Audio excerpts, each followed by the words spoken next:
Hey guys, Soyboy Destroyer here. Today I wanted to talk to everyone about what I see as two ideologies which do not fundamentally have to be contradictory, but are usually contradictory in the way in which they are advocated for by most of the people who claim to adhere to them, namely Libertarian Socialism and Libertarian Conservatism.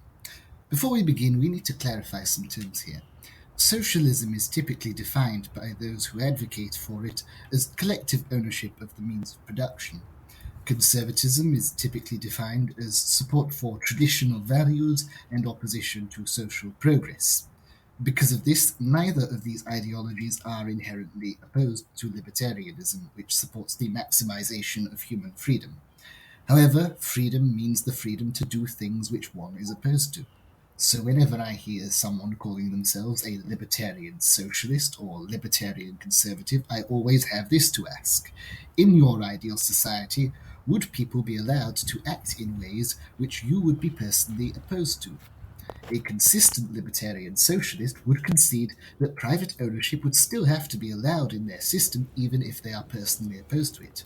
Likewise, a consistent libertarian conservative would concede that gay marriage, drugs, prostitution, and other forms of social progressivism which they are personally opposed to would still have to be allowed under their system. However, this usually isn't the reaction I get from self-proclaimed libertarian socialists and libertarian conservatives, which means I can only conclude that these are just regular socialists and regular conservatives masquerading as libertarians. Soyboy Destroyer here to drop a big old red pill. Mr. Gorbachev, tear down this wall. I took advice on what I could or could not do. Yeah, madam.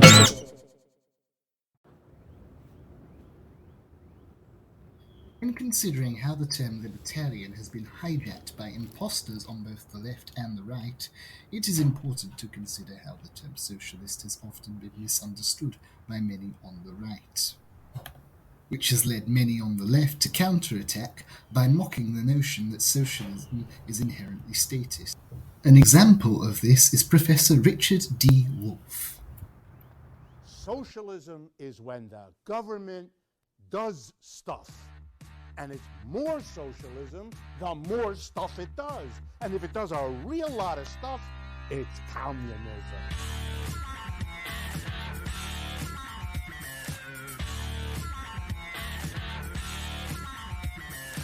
Are socialists who point out that their ideology does not inherently entail the government doing stuff are technically correct, they're still using very disingenuous framing. This is because nearly all socialists of which I am aware want the government to do stuff. Although Marxism foresees a stateless society, Marx still taught that there should be a transitionary period in which the state still exists, and butchers such as Lenin used this as justification for establishing authoritarian dictatorships. Even most self-proclaimed anarchist socialists are in favor of expansion of the role of the government in places like healthcare as a short-term measure. And that's not even mentioning democratic socialists who have managed to dominate political discourse surrounding socialism, with high-profile politicians like Bernie Sanders and AOC bringing the ideology into the spotlight. Although if they were to become successful, their policies would not be anywhere near as disastrous as that of the Soviet Union or Maoist China, they still worryingly favor an expansion of the government's role in society in which it would be enabled to steal other people's money in order to pay for their policies. Now, some say that Bernie and AOC could be more accurately defined as social democrats. Social democracy is an ideology which has many meanings, originally being a form of socialism, but now mostly being used to describe those who support expanding the government's role in society to the same extent as democratic socialists, but stopping short of abolishing private ownership. Now, Bernie Sanders has been on the record in the past as supporting collective ownership. However, even if it is true that neither he nor AOC are actually socialists, it still does not change a thing in regard to how worried I am about their policies getting implemented. And the fact is, even outright support for capitalism is not enough. Just listen to this clip from a video Stephen Crowder did for Prager Universe. Unlike capitalism, free enterprise, which can only occur truly through voluntary transaction, socialism can only occur at gunpoint. That's what it comes down to. If you don't pay your taxes, once you get through the IRS and the auditing and the lawyers and the PR stunts, people make you give the government your money, an increasing amount of your money, the more successful you are, or they send in scary men with guns to take you away. Now here's the problem. Not only is he wrong about socialism only being able to occur at gunpoint, but he has literally confessed to the fact that the ideology which he is in favour of is only able to occur at gunpoint. Does Crowder want to abolish taxation? No. In fact, he needs plenty of taxation to enforce the bans on abortions and drugs, as well as the state-funded police force and military that he's very much in favour of. So he's in favour of the government being empowered to steal your money or to send in scary men with guns to take you away. But hey, at least he's not doing it in service of worker ownership, so much better than what those nasty socialists want, right? Conservatives, stop acting like you're better than the socialists. You want to expand the state just as much as they do. And socialists, stop acting like you're better than the conservatives. Just because your ideology doesn't inherently require the expansion of the state, 99% of the time that's how you guys choose to implement it. You all suffer from the same poison, and that's statism. You all think that the solution to anything you don't like is to just ban it and hope that it goes away. Well, it doesn't. They've tried that time and time again. You guys laugh at the prohibition movement in the early 20th century America and how they thought that by banning alcohol, they could turn America into a fully sober country. Yet you watch as thousands of people are murdered daily in countries where murder is illegal and never stop to think that maybe murder being illegal doesn't do jack shit. But you know what? I can forgive all of that if you have the decency to at least admit that your favorability towards expanding the power of the state and as a solution to every real or imagined problem in society places you firmly as a statist, and that for so long as you continue to hold to this belief, you will never be a libertarian. As much as I hold dictatorial regimes in utter contempt, I can at least understand their ideologies as being consistent in how they viewed the role of the state. Stalin hated libertarianism and viewed it as an obstacle to socialism, so he expanded the role of the state to kill millions of innocent people. Pinochet opposed libertarianism for the opposite reasons. He wanted to expand the state so that it could have the ability to torture and slaughter as many left-wingers as he wanted. Hitler supported the expansion of the state as a vessel to murder 6 million Jews in the Holocaust, as he viewed the Jewish people as simultaneously promoting both Marxism and capitalism, which he viewed as an obstacle to his ideology, a pseudo-socialism that was opposed to both worker ownership and the free market. He too openly despised libertarianism. Although I have seen a rather worrying number of right-wing self-proclaimed libertarians praising Pinochet and left-wing self-proclaimed libertarians making statements like liberals get the bullet too, the vast majority of self-proclaimed libertarian socialists and libertarian conservatives do not support anything as despicable as mass murder. However, they do still generally support the expansion of the role of the state.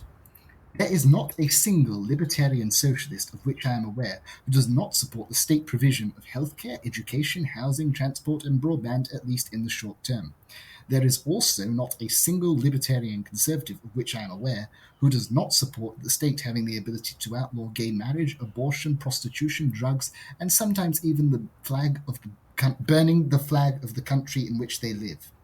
How is this in any way libertarian? How isn't the government stealing other people's money to pay for whatever you think is best for the greater good of society the very definition of how not to be a libertarian?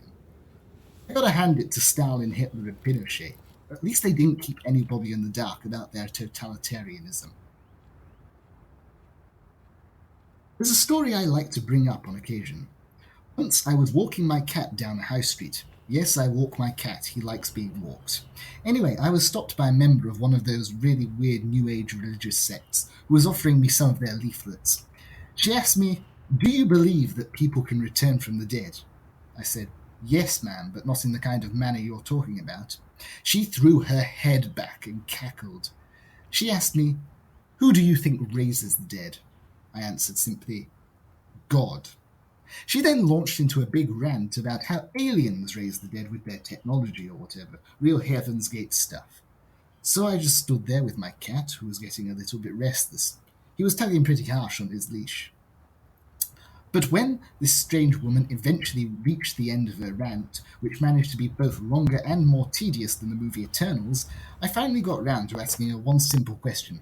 "Ma'am," I asked, "where do you think those aliens come from?" Oh boy, was that a mistake. You see, I had hoped to convince her that everything in the universe, including any extraterrestrial beings, must have a necessary cause. That cause is what we call God, but she didn't see it that way. She launched into another maniacal rant about how these aliens had been created by another civilization of aliens, which was even more advanced.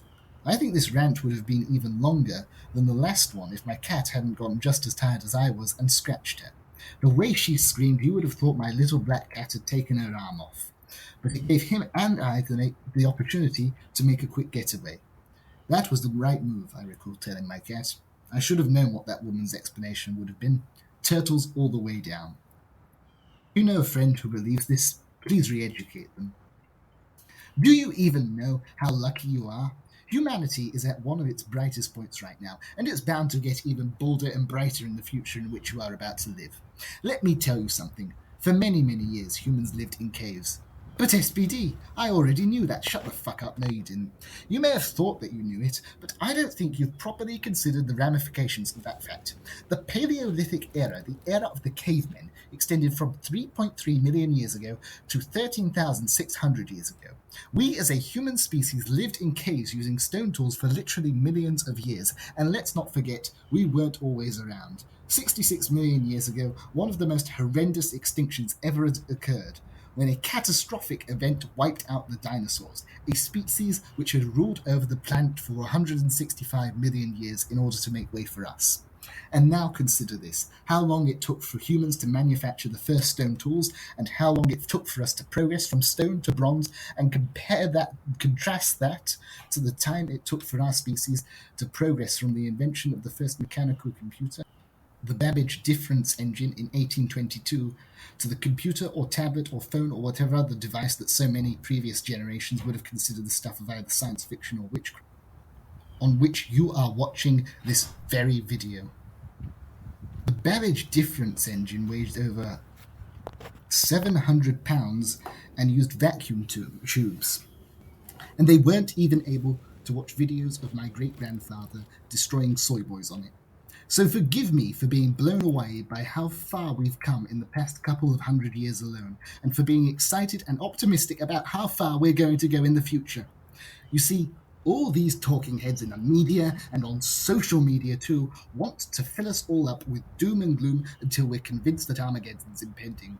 Think about what I just told you. Think about how technology is constantly advancing and becoming better, and try to imagine how it's going to develop in the future based on what I've told you. If you're unable to see it, then you've got the right idea, because in the next decade alone, we are going to see unimaginable progress, the likes of which is going to make your head spin and your hair set on fire. Do you honestly think that we're not going to be able to create the technology needed to solve climate change, or a puny virus, or some kleptocrat in Russia who's constantly causing invasions? Spit out that black pill and take the goddamn red pill. So many of us today have been able to live at a level which would have made past kings and queens go green with envy. How long do you honestly think it's going to be before our poorest citizens are living at a level which would make Jeff Bezos jealous? And guess what? The improvement in our living standards and the technology we use has coincided with improvements to human liberty. Think about it. Our planet used to be dominated by monarchies, empires, and theocracies. Things are by no means perfect at the moment. In fact, they're decidedly imperfect. But the fact is that if you're watching this video, you probably live in a country in which you're able to criticize your own leader. Such an idea would have been inconceivable to your ancestors. So you know what's going to happen in the future? I'll tell you what, a lot of things that most people today are going to blush at. We're not going to have any governments at all. We're not going to have any laws at all. Murder's going to be legal. And guess what's going to happen as a result of that? There's going to be much less murder if there's any murder going on at all. You know why? Because laws and the government don't do shit, just like human sacrifices and witch burnings didn't do shit. It's all a bunch of security theatre bullshit, and we as a species are inevitably going to move past that into a much brighter and freer tomorrow. And want to know how many of the libertarians are going to be looked at at by the next generation who are going to be living in a society with unlimited liberty and unlimited technological growth, they're going to be looked at with complete and utter confusion. How could these people have seen the weaknesses of government control while thinking that the government has a place in micromanaging any aspect of society? A happy and prosperous anarcho-capitalist society where flying cars are viewed like we today view horse-drawn carriages is inevitable, and you are advocating for a night watchman state? What? Are there aliens? Yeah, there probably are. But I tell you what, if we've got little green men zapping about in their flying saucers over planet Earth and they've got some super advanced technology, there's probably a reason they haven't revealed themselves to us yet. The Argentine Trotskyist Juan Posadas believed that aliens could have obtained such technology through achieving a communist utopia, but attempts to reach that haven't worked out so well at a human level, now have they? The USSR was definitely able to get a lot of technological advancements done, but it's absolutely nothing compared to the progress made by the capitalist West. And let me tell you, if there are aliens, they are certainly not paternalist statists. Aliens have not been trying to plan out our lives for us, because if they're up there, they can tell that humans work best when we're left to our own devices. So the fact that humans haven't had contact with aliens is no accident. Any aliens must recognize the superiority of the free market to the planned economy. You hear that, you couch-jumping Scientologist freaks? You hear that, Giorgio Tsoukalos? You hear that, crazy-ass bitch who harassed me and my cat? Aliens do not raise the motherfucking dead!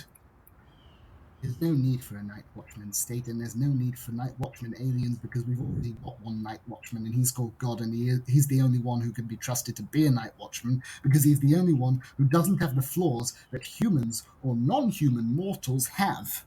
If you want to know why God doesn't do anything to stop evil, it's because he's a laissez-faire God, which is why dictatorial regimes which have tried to control every aspect of people's lives have tried everything in their power to remove him. But if you put your faith in God, you have to ask yourself this. If he wanted the state to steal your money to fund a police force and a military to enforce its will, why wouldn't he just come down and enforce the state's will himself? It's because he does not want a state there in the first place. God did not create states. Man created states. Heck, that's me giving states the benefit of the doubt, because in all likelihood, they're probably there because of demons. That's right, folks, demons are real and they walk among us. Who do you think is actually responsible for those horrific child sacrifices which the ancients were convinced were to the gods? Certainly no god which I can think of. There's only one supernatural being that I know of which demands the slaughter of children, and that's a fucking demon. Bear that in mind when you hear about innocent children getting slaughtered in a drone strike. Look at the death caused by Bush, Obama, Trump, and Biden, and tell me that these people aren't fucking demons. Come on! And now we ultimately get to the root cause of the matter of what's behind such perversions as libertarian socialism and libertarian conservatism, because ultimately such contradictions are demonic in nature, because ultimately to tell us that libertarianism is compatible with the expansion of the state to further the goals of socialism or conservatism is to tell us that freedom is slavery. And didn't we read that in Orwell? There is a war going on. There is a war going on for your mind. These creatures, these demons, are making a play for your mind, and they're going to pervert anything that they can get their filthy claws on. Enough is enough!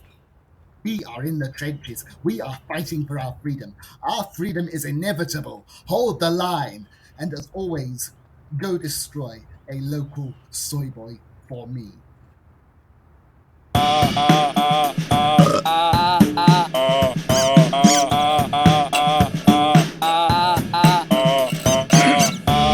Mr. Gorbachev, tear down this wall. I took advice on what I could or could not do. Yeah, stop being a hypocrite! Freedom for everyone! So, yeah.